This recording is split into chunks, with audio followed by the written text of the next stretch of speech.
We have on the line with us Herb Sewell. He is a commencement speaker at a number of major universities this week, and we wanted to have him on because he's got a very, very different message, a very, very unusual message that he is going to be presenting to students. And Herb, thanks for joining us. It's always a pleasure, Phil. Herb, tell me about this presentation. Well, I do have a unique presentation. I have been asked to be the commencement speaker at three very prominent universities here on the West Coast. They are major universities, and they are here in the state of California. Obviously, we know which ones they are? That is correct. Why? I'm just curious, why are you not allowed to tell us which schools? Because essentially I have a very unique message to deliver to the graduates, and the publicity, I think, could take away from the impact of my address. Tell me about yourself and what this message is. The message that I want to deliver to this generation of graduates that I am going to be giving is don't be afraid to fail. And we must give these young people the permission to fail. And this is a philosophy that I originally expressed really in a trilogy of books that I call the saga. The books were the beginning. The second book was called A Prison of My Own Making, and the most recent that I was very gratified to see was on the New York Times bestseller list, Cut Free. Now, they tell the story of my early life, and my early life was as an active and a very enthusiastic child molester. I articulate that in the books. I made mistake after mistake. You were a child molester. You were a pedophile. That is correct. So the commencement address you have for the students, what will it entail that isn't in your books about this life as a child molester? It's a good question, Phil, and one that can be answered by saying I have come a long way since those books were published, and I had my first relapse. I picked myself up. Now wait, after you published these books about your life as a child molester, you then felt you were cured and you went back to it? I had a relapse, yes, but I picked myself up, and this is the message that I want to give these students. I picked myself up. I as the song says, I dusted myself off, and I started all over again. And so there is much to tell, as Lewis Carroll once wrote. Now, you published these books about being a child molester, and then you reoffended. What happened? Had you been in jail? Off and on. I've been in and out of both the men's colonies at Chino and San Luis Obispo. I was remanded to Atascadero, so I've done I've done the circuit. And all right, Mr. Sewell, you're going to give. I got to tell you, I'm troubled, obviously, by your life. You're going to give the. But the life that you're troubled by is a life that I'm no longer troubled by, because I learned from my mistakes. I picked myself up, dusted myself off. It doesn't really matter what a man has done so long as a man, and I can tell you, Phil, that I have... Well, hold on for a minute. You're going to give the commencement at three of the most prominent schools in America this week. Can you tell me you've had what I consider a tragic life? Are you saying your message is simply don't be afraid to make mistakes? These are the new minds, the people I'll be talking to, the people of tomorrow, and my message is not simple. I was, for a period of 6 years, a very active, enthusiastic, and predatory pedophile. I know more about making mistakes, and when I say mistakes, I mean, you could say I was the veritable Godzilla. There is a 800-pound gorilla making mistakes. You were a child molester. That is correct. That is correct. I mean, you hurt... But at the end of that period, I wrote the trilogy. I relapsed into more criminal behavior. Finally, at the end of my wits, I had myself chemically castrated. So you asked me, what is my message? It's a question that I don't think needs asking. I made mistakes. I learned from them. I figured out there are better ways to go about things. All right, I'm going to give our number out, and I want to ask you the big question I'm sure you've been asked. Are you regretful or remorseful for what you've done? Our number is 1-800-449-8686, 1-800-449-8686. Herb Sewell with us. You called yourself an active and enthusiastic pedophile. That is correct, yes. What about remorse? Well, I felt remorse, but let's keep this in mind. I was incarcerated in a prison for the criminally insane. I've been chemically castrated. I did receive electroshock. I was a candidate, and I was recommended as a candidate by no less a personage than Dr. William Hunt for a full lobotomy. All this happened. Yes, okay, it happened. But I have moved forward. I've made my mistakes. Society then had, it's fun with me. And I can tell you they had their fun with me. What do you mean society had their fun with you? You molested children. I was in a prison for the criminally insane, electroshock, a possible lobotomy, chemical castration. Society, they really got the jollies. But when you say that the message is don't be afraid to make mistakes. What you did, these are not just simple mistakes. It seems when you're talking and you're speaking to graduates at universities, and Bill, let me tell you that a man who at the time I didn't like him very much. He was a chaplain in the isolation block at the Tascadero. He said that sin is sin. There are no greater or lesser sins. They're all the same in God's eyes. So I've made mistakes, just like everyone else does. I've paid the price on moving forward. Everyone falls short of pure goodness. Everyone falls short of the glory of God. And so to say, because I, as you say, molested children, yes, I did. I also was chemically castrated. I endured beatings, isolation. What's it like for you, not to interrupt you, to be chemically castrated? Phil, I've lived through a lot. I mean, I've been the victim of jail rape. I've had countless beatings, months at a time in isolation cells. I've had a lot of time to think, and I sum it up in the final chapter of my book. The chapter is called, almost whimsically, Who Needs It? Who needs this? Who needs to be beaten and castrated like that? And I've gotten involved with a group in prison, regrettably, of white supremacists. And one day, this black trustee had brought me breakfast while I was in the isolation block, and I called him a word. I don't want to say which one it is. Please don't. Okay, but I called him a rather nasty word. And he used his fists, the tray, everything he could get his hands on, and he beat me pretty thoroughly. And, of course, I didn't know at the time that the man who had just beaten me was Preston Garner, who was a very famous murderous arsonist. And I considered myself lucky to have survived that, and that got me to thinking maybe I need to take another look at my life. And wait a minute, you got to take another look at your life. You're molesting kids, you're in a prison for the criminally insane, you're in a white supremacist organization, and on top of everything else, you say you've endured jail rape, electroshock, possible lobotomy. Why wouldn't you take another look at your life? And when you give the commencement, by the way, and I want my audience to know this, you have at the ready 3 or 4 bodyguards. Is that correct? That is correct, yes. Why? Unfortunately, because of my past encounters as a child molester, I have, shall we say, accumulated a certain amount of malice from certain parents. And they don't realize I've already paid my debt, and they can't let it go, and they want to do some level of physical harm to me. And of course, I can't let that happen. I have so much to do to finish before I leave this earth, and it is work that I want to do. So when you are giving the commencement this week at a variety of universities, you'll be there with 3 or 4 bodyguards, because it is possible some of the parents of the children that you harmed may be there and will want to hurt you. That is what I'm led to believe, yes. And I can't let that happen. And plus these parents who wish to do me harm. Can you understand that they'd want to hurt you? I'm a man who has been put through the ringer. I've had a tough go. My message to these students, my message to the students is important. It will have a far more powerful effect coming from me, a former, quote, child molester, end quote, than someone who is simply basing their speech on their education. I'm going to make most commencement speakers that have been at these schools look like they're giving some boring address at a car parts convention, because what I've been through.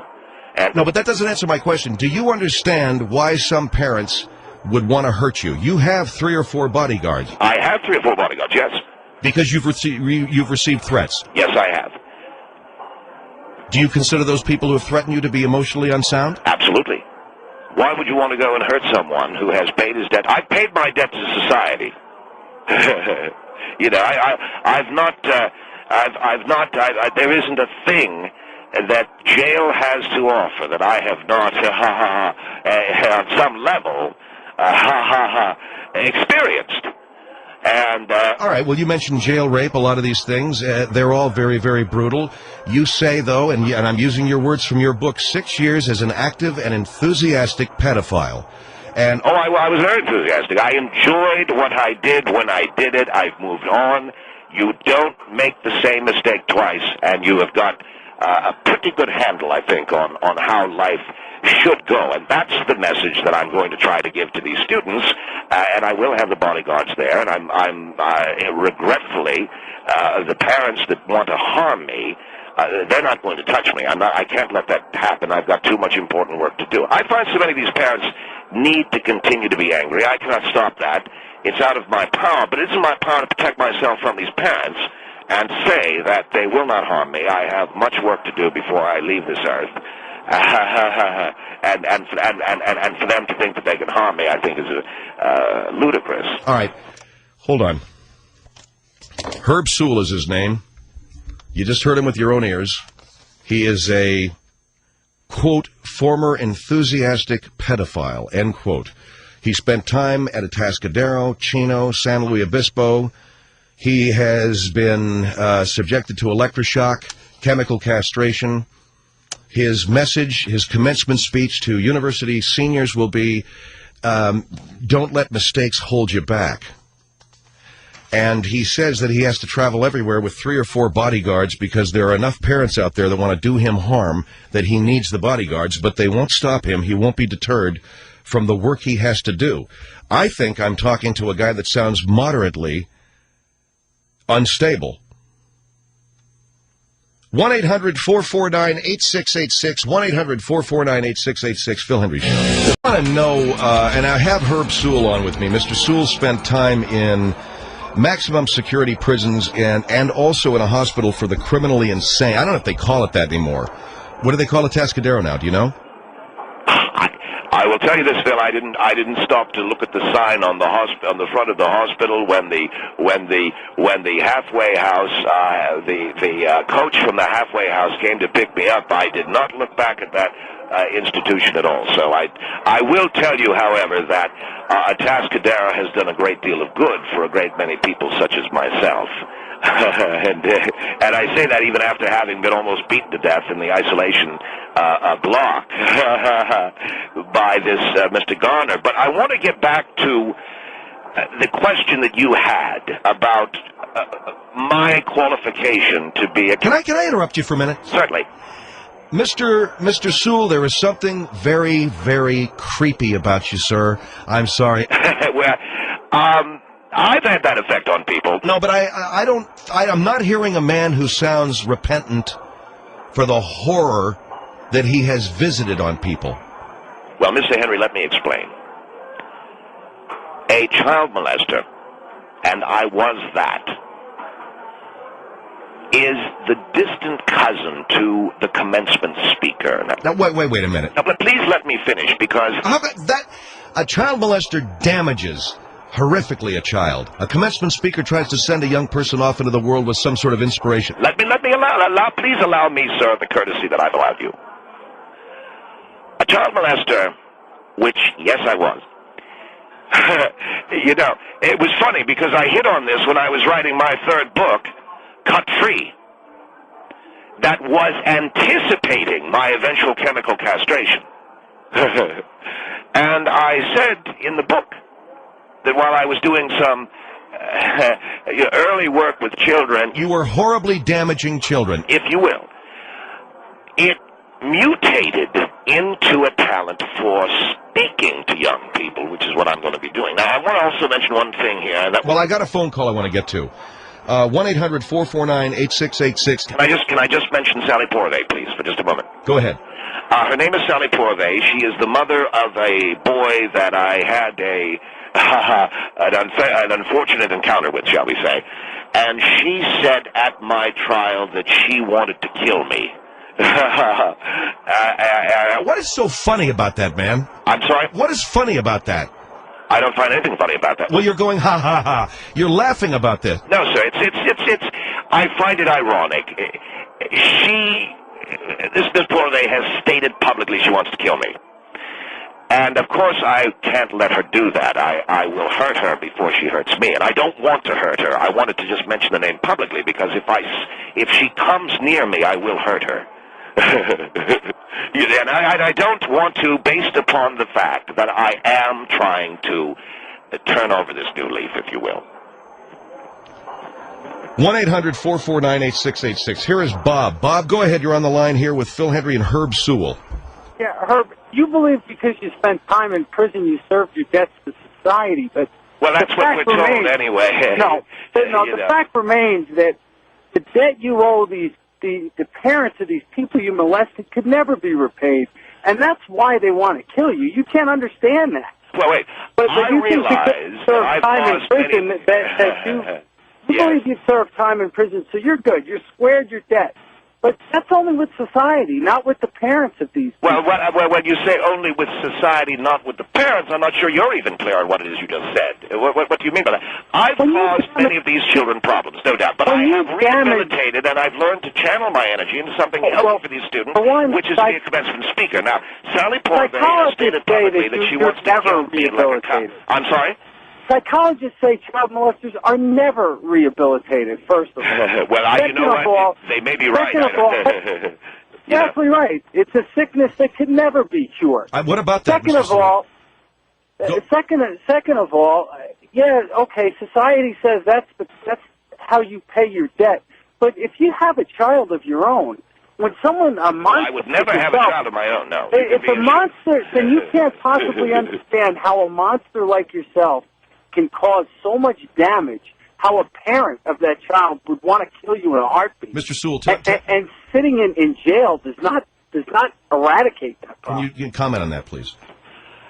You want me to comment on what he just said? I can't disagree with anything that he said. I am a monster. That I know I am a monster. I know that.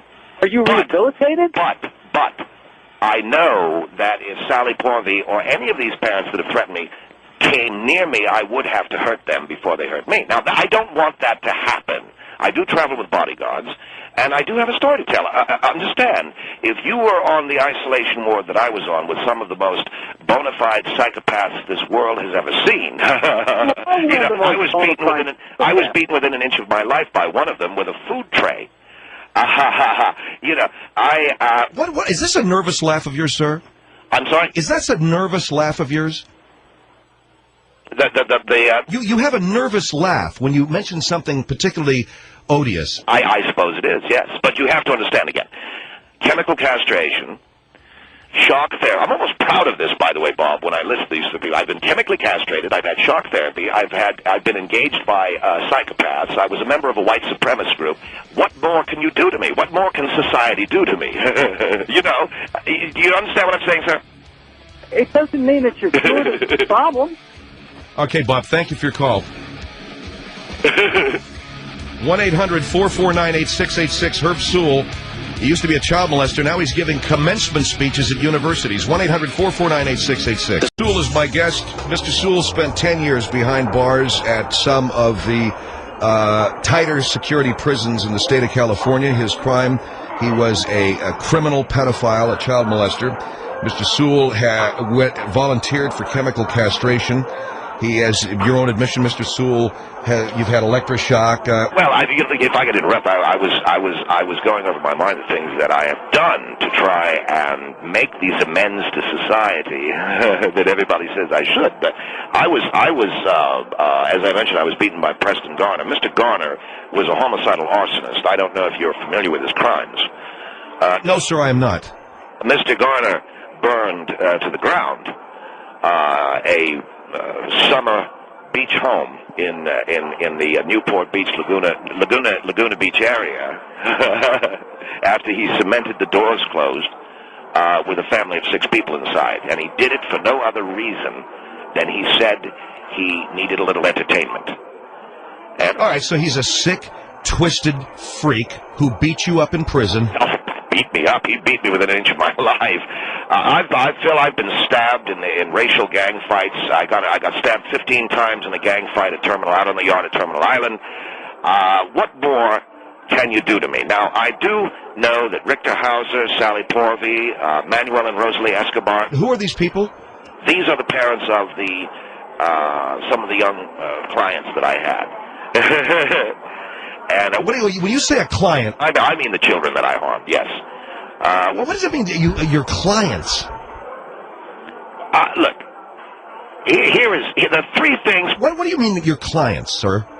That was a phrase that I used to use back in my my other life, as I call it. But I want to say, and these are the 3 things that I say at my commencement speech. There are 3 things I say to my students. Don't be afraid of making a mistake. If you make a mistake, like I did, try to smile. And my motto... When you make a mistake like I did, smile. Molesting kids. Well, Phil, you're asking me what I'm going to say at my... Go ahead. All right. And my motto has always been, a man who makes a mistake is a man who can come back after a horrid incarceration and rehabilitation and look at a child and a parent and say, you're lucky I'm healed. Now, I do want to say... That sounds like a threat. No, I'm not. I'm the one that's being threatened. I'm the one that travels with bodyguards. Frida Boulder, James Dunshaw, Christopher Welke. Now, these are the names of parents who have said that they did not want you released, and you are naming them over the air. For what reason, sir? Because these are people that have threatened me. Have these people threatened your life? They have most certainly threatened my life. they've promised all kinds of terrible things, and I want to say to them, there's an old saying, I did the crime, I did the time. So if I can be healed, I'd like to release you so that you can be healed. You know. And that laugh you got to lose, man. Well, yeah, I'm telling you right now, Mr. Sewell, if you're going to be successful as a commencement speaker, you sound like some cat that just came out of the dungeon at the Addams Family with that whole ha ha ha thing. Well, you know what? You're a master communicator, Mr. Henry. I'll take that under advisement. But again. Did the crime, I did the time. The whole thing that you're laying out here has the effect of a man who is rather cavalier. And for you to say that being a child molester is the distant cousin of a commencement speaker is beyond belief. You have to see it from my point of view, though. I'm trying to see it from your point of view. I'm trying to see this from your point. Are you saying you made a logical progression? When I was in isolation at the Tascadero, okay, and believe me, they didn't take me out of isolation just because old Mr. Garner decided that he wanted to beat my face, almost disfigure my face to the point of not being able to be recognized with a food tray. They still kept me in isolation after that beating. I remember thinking that if I did these things to children, I could become a commencement speaker. So then I got a hold of a record by Frank Sinatra called High Hopes, and it goes like this. Next time you're found with your chin on the ground, there's a lot to be learned, so look around. Now, I know the song. Well, hold on. Just what makes that little old ant think he'll move that rubber tree plant? Anyone knows an ant can't move a rubber tree plant. Now, here's what I'm trying to say to the college students. But he's got high hopes. He's got high hopes. He's got high apple pie in the sky hopes, blah, blah, blah, yada, yada. The point being that you've got to have high hopes. You know, so even though I'm unable to have sex, and I have a face that has been horribly disfigured with a food tray, I sang this song every day while I was in prison. And you know something? I'm out, and Christopher Welke, James Dunshaw. Don't mention the names of these parents, man, okay? If they want to kill you, they want to kill you. You've got bodyguards. Oh, they won't kill me. They won't hurt me. No, I'm not going to let it happen. No. What I don't want to have happen, Phil, and I'm saying this with all seriousness, I don't want to hurt them. I don't want to have to hurt them, and I will if they come after me. You know, I can't stand this anymore. Goodbye, sir, and I hope that somewhere along the line, man. I'm here with no gear, so get used to it. That's what I used to say in prison. I'm here with no gear, so get used to it. You know. So. Oh, Jesus. Get this guy out of here. What a freak.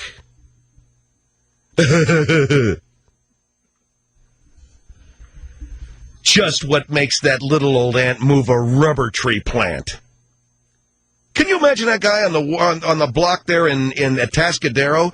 You know, some nut down the hall playing a harmonica, this guy singing High Hopes, just a bunch of psychos. Herb Sewell, he'll be speaking at a university near you, I'm sure.